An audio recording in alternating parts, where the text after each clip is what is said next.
Hello everyone! Napanood mo na ba yung nakaraan kong video? Kung oo, ito na yung karugtong. Kung hindi pa, pwede nyong balikan yun. Anyway, ito naman yung activity ko nung nakaraang long weekend. Gaya ng sabi ko, tinuloy ko nga yung pagpipintura dito sa kwarto ni Kuya AJ. May natira pa kasing pintura galing sa ginamit ko dun sa baba namin. Since may oras pa rin naman ako, itutuloy ko na nga lang para hindi masayang naman yung pintura. Alam nyo yun, kapag kasi yung pintura ay bukas na, hindi na pwedeng patagalin yun dahil maninigas.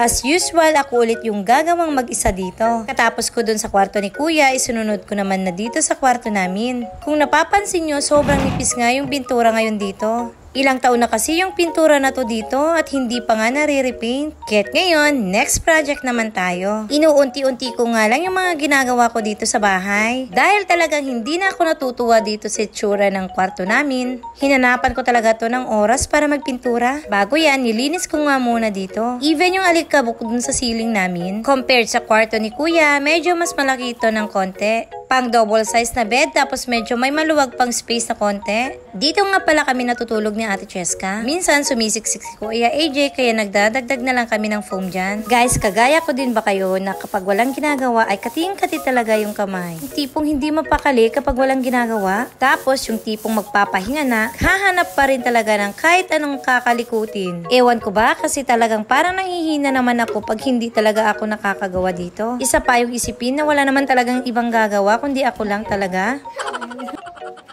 Nag-start pala akong gumawa dito ng umaga. Tapos pagdating naman dito sa kwarto namin ay bandang hapon na. After lunch na yata to. Sobrang init nga dito talaga sa taas. Dahil direct nga yung exposure ng sun. Lahat yata ng init ay inabsorb ng wall namin. Ending, yung pinipinturahan ko ay agad-agad natutuyo. Napapansin ko nga hindi ko pa masyadong namimix ay tuyo na agad. Alam nyo ba, pagod na talaga ako ng oras na to. Pero gusto ko na rin talaga kasing matapos to. Guys, tingnan nyo, pagbukas ng bintana, ganito yung makikita nyong view dito. Ang ganda sa mata, no? Ang sarap tingnan. Fast forward, kinabukasan na pala to. Pagkatapos ko nga nun magpintura, hindi kami dito natulog kasi nga ang baho. 2 araw yata namin to pinasingaw. Syempre, ayaw ko naman maamoy namin yung amoy pintura. Kaya't sa baba muna kami natulog ng mga bata.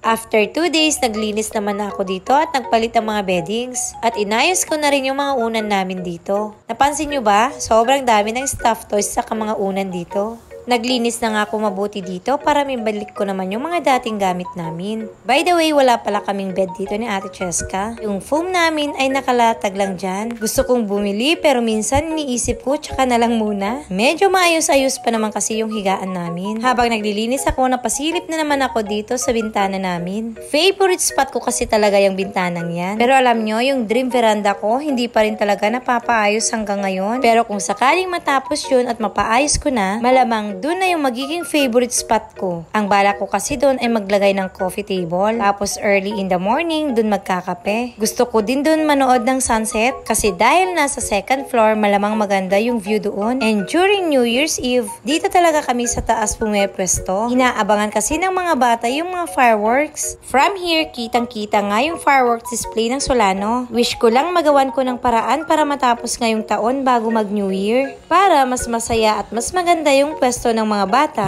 Pagkatapos ko pala sa kabilang kwarto mag-ayos, bumalik naman ako dito sa kwarto ni Kuya para isabit naman yung kortina niya. Sabi ko sa inyo, sobrang tibay nga ng drawer niyang to. Dahil sa bigat kong to, kinakaya pa rin niya ako. Ayan, sa tingin ko, maganda-ganda at okay-okay na yung pintura namin. At malamang magtatagal na naman to ng hanggang 2 taon. Pagbukas ng sliding window ni Kuya, ito pala yung magiging view niya dito. Yung puno ng nyug namin na hitik sa bunga. Diba ang fresh tingnan? Banda dito ay yung hindi pa rin natatapos na built-in cabinet ni Kuya.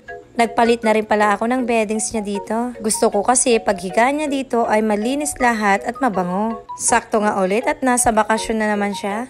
Kung napapansin nyo, yan na pala yung kinabit kong wallpaper before. Yung pinakataas ay talagang sadyang hindi ko naabot. Tapos kung sakaling didikitan, kailangan pa ding itrim yung wallpaper. Kasi kung napapansin nyo, maliit na lang yung space niya dun sa taas. Pero sa tingin ko, okay na rin din yan. Pagkakamali ko nga din yan kasi dapat sa taas ko inuna. Para bandang baba na lang sana ako nag-adjust, diba? Minsan kasi talitalinuhan din tayo no?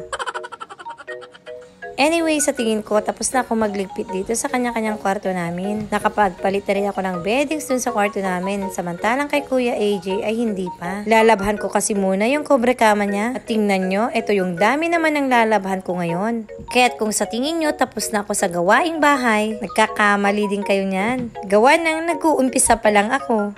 Minsan nga, gusto ko lang lumabas dito sa Earth. Gusto ko rin talagang mag-relax ng bonggang-bongga. Kasi sa susunod na mga araw, kailangan ko ulit magpintura dito sa hallway. May natitira pa rin kasi dun sa pinturang ginamit ko. At ang hallway sa taas ay hindi pa rin tapos sa pintura. Tapos banda dito, sobrang dami pa rin talagang ligpitin. Kaliit-liit na bahay pero ang hirap talagang tapusin yung mga gawain ko. Kung pwede lang talagang i-multiply yung katawan ay ginawa ko ng matagal para mas mapabilis yung lahat yung mga gawain. Pero sadyang may superpowers lang talaga yata ako. Kasi akalain mo may powers pa rin akong maglaba ngayong araw. At ganito pa talaga karami yung lalabhan ko ngayon. Pero ganun talaga. Sabi nila may hirap, may saya. So paano? Magpapahinga lang ako ng konti tapos aariba naman na ako sa paglalaba ngayong araw. Maraming salamat sa panonood. Hanggang sa muli.